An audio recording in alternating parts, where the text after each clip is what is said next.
Halo adik-adik, Assalamualaikum. Pada video pembelajaran kali ini, kita akan belajar materi buku tematik kelas 4, tema 7, subtema 3, pembelajaran 2. Bisa adik-adik lihat pada buku adik-adik halaman 102. Ayo mengamati. Perhatikan gambar karya-karya seni rupa yang kreatif berikut ini. Gambar yang pertama, ada gambar karya seni rupa montase. Menurutmu, bagaimana cara membuat karya montase? Nah, itu bisa adik-adik lihat pada halaman 104. Di situ ada cara membuat karya montase. Atau kakak kasih di sini nih. Pertama, tentukan tema karya. Misalkan tentang keragaman budaya di Indonesia atau yang lainnya. Kemudian, buatlah rancangan karya montase pada selembar kertas. Dan carilah gambar-gambar sesuai rancangan. Gambar-gambar dapat kamu peroleh dari buku bekas, majalah, atau koran bekas. Guntinglah gambar-gambar yang kamu peroleh. Rekatkan potongan gambar-gambar pada kertas sesuai rancangan. Jika perlu, lengkapi dengan gambar dengan menggunakan pensil, lalu warnailah.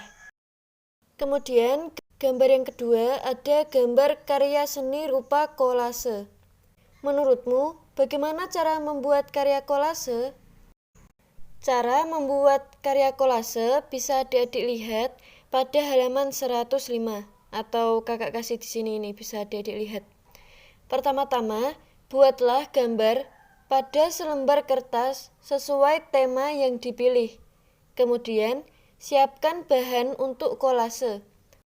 Misalnya kertas, kain, kayu, atau biji-bijian.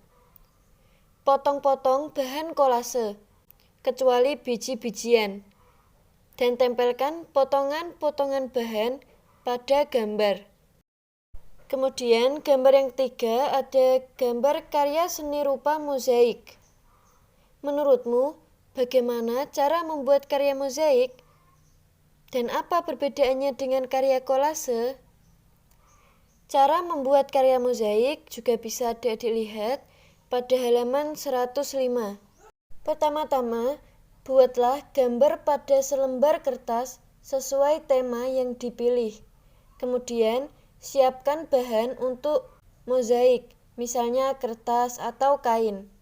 Potong-potong kertas atau kain menjadi potongan kecil-kecil dan tempelkan potongan-potongan bahan pada gambar. Perbedaannya, kalau karya kolase dibuat menggunakan paduan aneka bahan, sedangkan mozaik dibuat dengan menempelkan potongan-potongan bahan dan ukurannya lebih kecil dibandingkan kolase.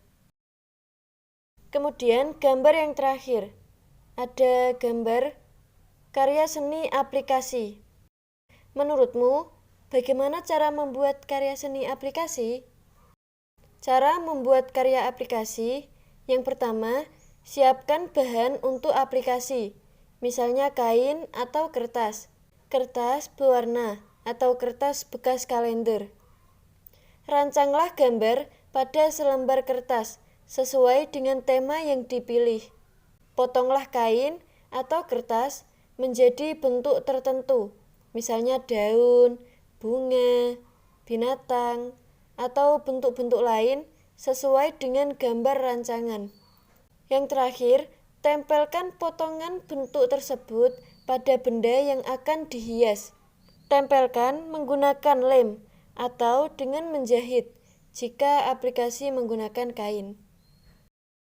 Kemudian, adik-adik lihat pada halaman 104. Ayo berdiskusi. Kamu telah mengamati contoh-contoh karya montase, kolase, mozaik, dan aplikasi. Apa perbedaan karya montase, kolase, mozaik, dan aplikasi? Coba diskusikan dengan teman-teman sekelompokmu. Selanjutnya, ceritakan hasil diskusimu kepada bapak atau ibu guru dan kelompok lain. Nah, misalkan Hasil diskusi adik-adik itu seperti ini. Perbedaan karya montase, kolase, mozaik, dan aplikasi. Perbedaannya misalkan kayak gini. Karya montase itu dibuat dengan menempelkan gambar-gambar yang sudah jadi. Kemudian kalau karya kolase itu dibuat menggunakan paduan aneka bahan. Misalnya kertas, kain, dan kayu. Terus, mozaik itu dibuat dengan menempelkan potongan-potongan bahan. Dibandingkan kolase, potongan-potongan bahan yang ditempelkan lebih kecil. Terus, karya aplikasi dibuat dengan menempelkan suatu bentuk dari bahan tertentu. Nah, misalkan seperti itu. Kemudian, ayo membaca. Bacalah teks berikut. Percantik dekorasi ruang tamu dengan seni mozaik. Nah, itu bisa adik-adik baca sendiri. Ayo berdiskusi. Pada halaman 106. Pengetahuan baru apa yang kamu dapat dari teks percantik dekorasi ruang tamu dengan seni mozaik? Diskusikan dengan teman sebangkumu. Lalu bacakan hasil diskusimu di depan bapak atau ibu guru dan kelompok lain. Nah, jadi adik-adik kan tadi sudah membaca teks percantik dekorasi ruang tamu dengan seni mozaik. Nah, jadi pengetahuan baru apa sih yang adik dapatkan setelah membaca teks tersebut? Misalkan seperti ini ya, kakak kasih contoh. Misalkan pengetahuan barunya seperti ini. Mozaik merupakan seni dekorasi yang dibuat dengan merangkai kepingan-kepingan bahan berwarna, misalnya saja keramik. Kepingan-kepingan keramik disusun sehingga membentuk suatu gambar. Sebelum merangkai kepingan-kepingan keramik, terlebih dahulu membuat sketsa gambar. Kemudian, menempelkan kepingan-kepingan keramik berbagai macam warna hingga terbentuklah gambar pohon yang unik dan mempesona. Nah, misalkan pengetahuan barunya seperti itu, sesuai dengan pengetahuan baru yang adik-adik dapatkan. Ayo mencoba. Halaman 107. Yang pertama, siapkan beberapa pulpen atau pensil.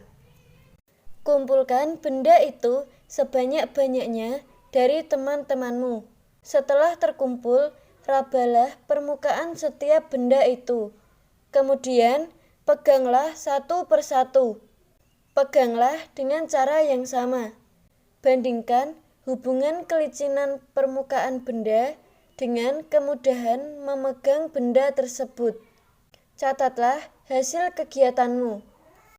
Nah, jadi kan adik-adik kan menyiapkan beberapa pulpen dan pensil kan ya. Kemudian adik-adik raba permukaan setiap benda itu. Adik-adik rasakan, adik-adik pegang dengan cara yang sama. Kemudian adik-adik bandingkan hubungan kelicinan permukaan benda dengan kemudahan memegang benda tersebut. Kemudian adik-adik catat hasil kegiatan adik-adik. Misalkan seperti ini. Kakak kasih contoh hasil kegiatan adik-adik, catatannya seperti ini ya. Bisa adik-adik catat seperti ini. Semakin licin permukaan suatu benda, semakin sulit benda tersebut untuk dipegang. Sebaliknya, benda mempunyai permukaan kasar. Semakin kasar, semakin mudah untuk dipegang. Kekasaran dan kelicinan permukaan benda memengaruhi nilai gaya gesek yang dihasilkan. Nah, bisa adik-adik jawab seperti itu. Gaya gesek adalah gaya berlawanan arah yang dihasilkan oleh satu benda ke benda lain, dipengaruhi oleh permukaan benda. Contoh gaya gesek misalnya gaya gesek antara telapak tangan dengan benda yang dipegang atau gaya gesek antara telapak kaki dengan lantai saat kita melangkah, seperti itu. Kemudian, ayo berdiskusi pada halaman 107. Diskusikan jawaban pertanyaan berikut bersama teman-teman sekelompokmu. Selanjutnya, bacakan hasil diskusi kalian di depan bapak atau ibu guru dan kelompok lain. Pertanyaan yang pertama, apa contoh gaya gesek dalam kehidupan sehari-hari dan manfaatnya bagi manusia? Jawabannya, kakak kasih ini. Jawabannya, contoh gaya gesek dalam kehidupan sehari-hari dan manfaatnya bagi manusia adalah yang pertama, membantu makhluk hidup dan benda-benda bergerak tanpa tergelincir. Kemudian yang kedua, menghentikan kendaraan yang sedang bergerak. Jadi kendaraannya itu bisa berhenti. Kemudian, menciptakan panas seperti pada korek api. Nah, contoh gaya gesek dalam kehidupan sehari-hari itu, dan masih banyak lagi sih, bisa adik-adik cari sendiri di Google, adik-adik ketikkan contoh gaya gesek dalam kehidupan sehari-hari dan manfaatnya bagi manusia. Kemudian pertanyaan yang kedua, mengapa permukaan ban kendaraan dibuat kasar? Jawabannya, ban mobil dibuat kasar dan beralur agar ban tidak slip atau ban tidak tergelincir saat melaju atau saat dikendarai. Selain itu, permukaan ban yang dibuat kasar akan mempermudah gaya gesek dan juga akan membuat mobil dapat berjalan karena adanya gaya gesek tersebut. Nah, jawabannya itu. Sekian video pembelajaran kali ini. Semoga dapat membantu adik-adik. Jangan lupa klik like dan subscribe. Terima kasih sudah menonton. Wassalamualaikum warahmatullahi wabarakatuh.